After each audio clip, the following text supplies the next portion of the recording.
शुरुआत के स्टेप में ये ना सोचें कि हर ट्रेड में बाहर निकलने से पहले अपने टारगेट पर आने में कितना टाइम लगेगा, बल्कि अच्छी टाइमिंग के साथ ट्रेड में एंटर करें, स्टॉप लॉस लगाएं और जो भी प्रॉफिट दिख रहा है उसे बुक करें। अब हम trading in the zone framework के बारे में बात करेंगे। बेस्ट ट्रेडर्स ट्रेडिंग को नंबर के खेल की तरह मानते हैं। ये वही माइंडसेट है जो दुनिया के बेस्ट बिजनेसमैन, एथलीट्स और पोकर प्लेयर्स अपनाते हैं। नंबर गेम खेलने का मतलब है इन्वेस्टमेंट या ट्रेडिंग सिस्टम में एक ही प्रोसेस को कई बार और बार बार दोहराना, जिसमें सफलता तक पहुंचने से पहले कई बार फेलियर्स मिलते हैं। एक ट्रेडर को शॉर्ट टर्म रिजल्ट और लॉन्ग टर्म में मायने रखने वाले रिजल्ट के बीच डिफरेंस को समझना चाहिए। ट्रेडिंग से पैसा कमाने के लिए आपको ये जानने की जरूरत नहीं है कि मार्केट में आगे क्या होगा, सिर्फ ये समझने की जरूरत है कि मार्केट किस तरह काम कर रही है। एनालाइज करके ये समझना है कि किन किन सिचुएशन में मार्केट ज्यादातर प्रेडिक्टिव तरीके से काम करेगी, कब ज्यादा प्रॉफिट कमाया जा सकता है और कब नुकसान होने के चांसेस ज्यादा हैं और कम रिस्क लेना चाहिए। हर ट्रेड शॉर्ट टर्म और माइक्रो लेवल पर न्यूमेरिकली फ्री है, क्योंकि किसी दूसरे ट्रेड के सेम उसी तरह काम करने के लिए सभी मार्केट पार्टिसिपेंट्स को एक ही टाइम में बिल्कुल उसी तरीके से एक्ट करने की जरूरत होगी, जबकि ऐसा हो नहीं सकता। इसलिए जब तक आप अपने दिमाग को हर तरीके की मार्केट कंडीशन अच्छी तरह से समझने के लिए ट्रेन नहीं करते, तब तक वो प्रॉफिट देखने की यूनिकनेस आपके माइंडसेट से ऑटोमेटिकली फिल्टर हो जाएगी।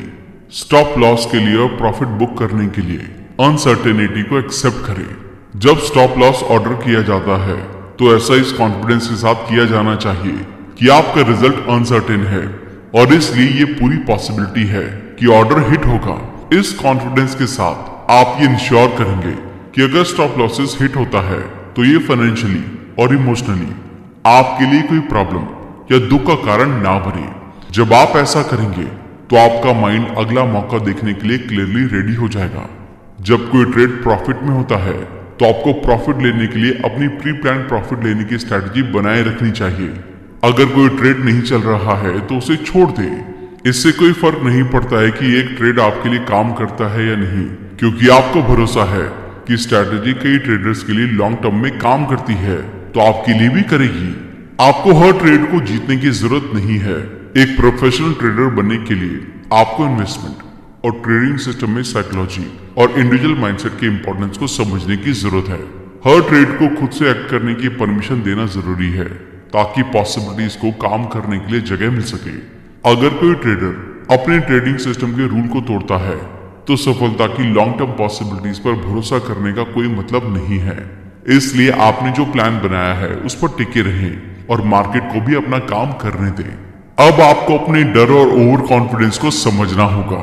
कभी कभी शुरुआत में ही या कुछ ट्रेड करने के बाद आप लगातार एक के बाद एक ट्रेड लूज करने लगते हैं, तो एक तरह का डर लगने लगता है। दोबारा अपनी प्रॉफिट पोजीशन पर पहुंचने के लिए आप लूजिंग ट्रेड में इन्वेस्ट कर सकते हैं, लेकिन ऐसा करते रहने से एक पॉइंट पर आप पाएंगे कि ना तो आप अपना नुकसान रिकवर कर पाए, ना एक्स्ट्रा प्रॉफिट हुआ। फिर आप अगली बार ज्यादा प्रॉफिट कमाकर दोबारा प्रॉफिट पोजीशन में आने के लिए बड़ा रिस्क लेने के पर्पज से मार्केट एनालाइज करते हैं। वहीं दूसरी तरफ शुरुआत में ही या कुछ टाइम बाद एक के बाद एक ट्रेड जीतने से कभी कभी आप ओवर कॉन्फिडेंट हो जाते हैं, लेकिन तब तक जरूरत से ज्यादा कॉन्फिडेंट होने की वजह से आप अपने ट्रेड अमाउंट को बढ़ा देते हैं या रिस्क लेने वाले ट्रेड में इन्वेस्ट करना शुरू कर देते हैं। आपको ऐसा लगने लगता है कि आप जिस तरह ट्रेड कर रहे हैं मार्केट उस डायरेक्शन में ही मूव हो रहा है, और इस तरह लगातार सफलता मिलने से आपका कॉन्फिडेंस बढ़ने लगता है। इस बारे में ऑथर कहते हैं कि ये नेचुरल ह्यूमन टेंडेंसी है। नेचुरल टेंडेंसी के अकॉर्डिंग बिहेव करना कम फायदेमंद लेकिन ज्यादा रिस्की है। इसलिए आइए जानते हैं कि नेचुरल टेंडेंसी पर कंट्रोल करके विनर माइंडसेट कैसे डेवलप किया जाए। इसके लिए फंडामेंटल और टेक्निकल एनालिसिस करें। फंडामेंटल एनालिसिस ये जानने में हेल्प करता है कि फ्यूचर में शेयर की कीमत लगभग कितनी ज्यादा या कम हो सकती है। इसे जानकर आपको अपने फाइनेंशियल टारगेट को हासिल करने और ट्रेडिंग में बने रहने में हेल्प मिलेगी। टेक्निकल एनालिसिस इस बात पर गौर करता है कि आपके चुने हुए शेयर का अभी मार्केट में कैसा परफॉर्मेंस चल रहा है, पिछले कुछ महीनों और सालों में इसमें कितनी ग्रोथ या गिरावट हुई है। ये तरीका ट्रेडर को इस बात पर ध्यान देने में हेल्प करता है कि चुने हुए ट्रेड के पास्ट और प्रेजेंट के परफॉर्मेंस के हिसाब से अभी उसमें इन्वेस्टमेंट करना ठीक है या नहीं। ऑथर कहते हैं कि एनालाइज करने का ये तरीका ज्यादा लॉजिकल और बेहतर है, क्योंकि फंडामेंटल एनालिसिस सिर्फ एक नजरिया देता है कि अभी ट्रेड की क्या कीमत है और आने वाले कुछ टाइम में कितनी हो सकती है, जबकि टेक्निकल एनालिसिस अवेलेबल डेटा के बेस पर ये जानने में हेल्प करता है कि कितने पैसे इन्वेस्ट करने से कितने पैसे का रियल प्रॉफिट हो सकता है। इसलिए ये अपने आप में प्रैक्टिकल तरीका भी है। ये इस फैक्ट पर बेस्ड होता है कि कुछ टाइम इंटरवल जैसे 5 साल, 10 साल या 20 साल में मार्केट एक ही तरह से बिहेव करती है। मतलब अगर पिछले 10 सालों में किसी शेयर की कीमत बढ़ी है तो उसी रेट से अगले 10 सालों में भी बढ़ने की पॉसिबिलिटी है। इसलिए ऐसे ट्रेड्स में इन्वेस्ट करना ज्यादा प्रॉफिटेबल और कम रिस्की है। हर एक ट्रेडर जानता है कि जब वो कोई पोजीशन ओपन करता है तो रिस्क की पॉसिबिलिटी वहां भी होती है, क्योंकि कोई भी ट्रेड 100% सिक्योर और प्रॉफिटेबल नहीं होता। इस फैक्ट को ध्यान में रखकर ट्रेडिंग करें। रिस्क लेने और बाई चांस नुकसान हो जाने पर उसे एक्सेप्ट करने के लिए तैयार रहें, क्योंकि जब आप नुकसान को एक्सेप्ट करने के लिए तैयार रहेंगे तो बिना डरे ट्रेड करेंगे और रिस्क को मिनिमाइज करके प्रॉफिट को ज्यादा से ज्यादा करने के प्लान बना पाएंगे। अब हम अच्छे ट्रेडर की हैबिट्स के बारे में बात करने वाले हैं। ये बिना पैसे गंवाने के डर के साथ ट्रेड करते हैं। वो एक ही तरीके के साथ फंसे नहीं रहते, बल्कि जो तरीका काम नहीं करता उसे एक्सेप्ट करके बेहतर तरीके ढूंढते रहते हैं। अगर उन्हें कोई नुकसान हो तो बिना किसी इमोशनल अटैचमेंट के उस ट्रेड से बाहर निकल जाते हैं। इमोशनल अटैचमेंट के चक्कर में वो अपना फाइनेंशियल लॉस होने नहीं देते। अगर आप रिस्क लेकर ट्रेड करने से डरते हैं तो आप अभी अच्छे ट्रेडर बनने के लिए तैयार नहीं हैं, क्योंकि जितना ज्यादा रिस्क से बचने की कोशिश करेंगे प्रॉफिटेबल ट्रेड से उतने ही दूर रहेंगे, क्योंकि प्रॉफिटेबल ट्रेड्स में भी रिस्क होता है।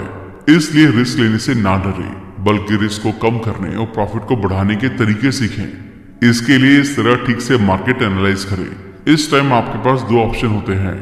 जितना ज्यादा हो सके मार्केट वेरिएबल्स को सीखकर रिस्क को कम करने की कोशिश करें। मार्केट वेरिएबल्स वो फैक्टर्स होते हैं जिनसे पता चलता है कि कोई ट्रेड कैसे परफॉर्म कर रहा है और आगे कैसे करने वाला है, जैसे उसकी market value, demand, supply, P ratio, company sales, company profit, loan, reserve amount और इस तरह की चीजें। अपनी ट्रेडिंग प्लानिंग इस तरह से बनाएं जिसमें जीतने के साथ हारने की पॉसिबिलिटी भी शामिल हो। एग्जाम्पल के लिए मार्केट रिसर्च से आपको पता चलता है कि हर एक ट्रेड में 10 बार इन्वेस्ट करने से कम 1 बार प्रॉफिट हो जाता है। तो अपने पैसों को 10 बार इन्वेस्ट करने के लिए ऐसे प्लान करें कि 9 बार के नुकसान को झेल सके और 1 बार प्रॉफिट से उसे कवर करते हुए प्रॉफिट कमाएं। इस तरह का ट्रेडर माइंडसेट अपनाने से आप ट्रेडिंग अनसर्टेनिटी कि अचानक मार्केट ऊपर चला जाए या नीचे गिर गए, इसका सामना कर सकेंगे और ट्रेडिंग करना आसान होने लगेगा। अब आपको अपने बिलीव्स के साथ काम करना होगा।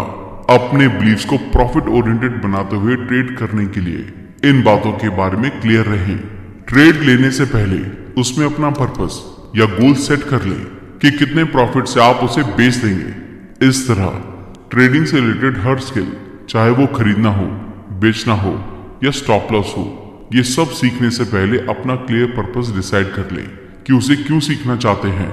इससे आपको वो स्किल सीखने में मजा आएगा और अच्छी तरह सीखकर उसे जल्द से जल्द अपने काम में अपना पाएंगे। अपने आप को देखें और पता लगाएं कि रियल में सभी ट्रेडिंग से रिलेटेड आपको कौन कौन सी स्किल्स आती हैं और कौन सी सीखने की जरूरत है। अपने मेन गोल को पूरा करने के लिए हेल्पिंग स्किल्स को सबसे पहले सीखने को प्रायोरिटी दें। उसके बाद कम इंपॉर्टेंट स्किल्स को सीखें। इसे लगातार करते रहें। ऐसा करने से आप केयरफ्री माइंडसेट से रहेंगे। केयरफ्री माइंडसेट का मतलब है कॉन्फिडेंस। जब आप केयरफ्री माइंडसेट में होते हैं तो किसी भी तरह के डर या हेजिटेशन को फील नहीं करते, क्योंकि आप अपने आप को मार्केट को समझने के काबिल बना रहे हैं। इसलिए आपको मार्केट के उतार चढ़ाव का डर नहीं होता। आप सीख जाते हैं कि चढ़ती और उतरती दोनों मार्केट में कम से कम रिस्क में ज्यादा प्रॉफिट कैसे कमा सकते हैं। ऑब्जेक्टिविटी को अपनाएं। ऑब्जेक्टिविटी वो मेंटल कंडीशन है जब आप मार्केट मूवमेंट के बारे में जो भी सीख रहे होते हैं उससे अवेयर होते हैं। दूसरे शब्दों में कहें तो आप एक ओपन माइंडेड ट्रेडर बनने लगते हैं। अपने आप को अवेलेबल रखने से बचाएं। इसका मतलब ये है कि आप बिना किसी एजेंडा के मार्केट में चले गए। आपको ये क्लियर नहीं है कि कौन सा ट्रेड खरीदना या बेचना है। बिना कोई एनालिसिस किए उनमें इन्वेस्टमेंट कर रहे हैं जो ट्रेड आपको मार्केट में मिल जाए। नाउ मूवमेंट को समझें। ट्रेडिंग में नाउ मूवमेंट का मतलब है कि जो ट्रेड आपने पहले कर दिया वो कर दिया, अब उसमें किसी तरह का एडिशन और डिडक्शन नहीं हो सकता। थैंक यू दोस्तों, आइए इस बुक के इंपॉर्टेंट पॉइंट को वापस से डिस्कस कर लेते हैं ताकि आपको वो पॉइंट्स हमेशा याद रहें। एक सफल ट्रेडर की तरह ट्रेडिंग करते टाइम टेक्निकल और फंडामेंटल एनालिसिस करें। ट्रेडिंग के बारे में मेंटल स्टेबिलिटी बनाए रखें। अपने प्रॉफिट और लॉस की जिम्मेदारी लेना सीखें। ये माइंडसेट आपको सफल ट्रेडर की लिस्ट में ले जाएगा। मार्केट बिहेवियर को समझें और इसके अकॉर्डिंग अपने प्लान्स को बनाएं। अपने एक्सपीरियंस के बेस पर इंडिकेटर सेट करते रहें। प्रॉफिट ओरिएंटेड बिलीव्स डेवलप करें। डर या ओवर कॉन्फिडेंस में आकर ट्रेडिंग करने से बचें।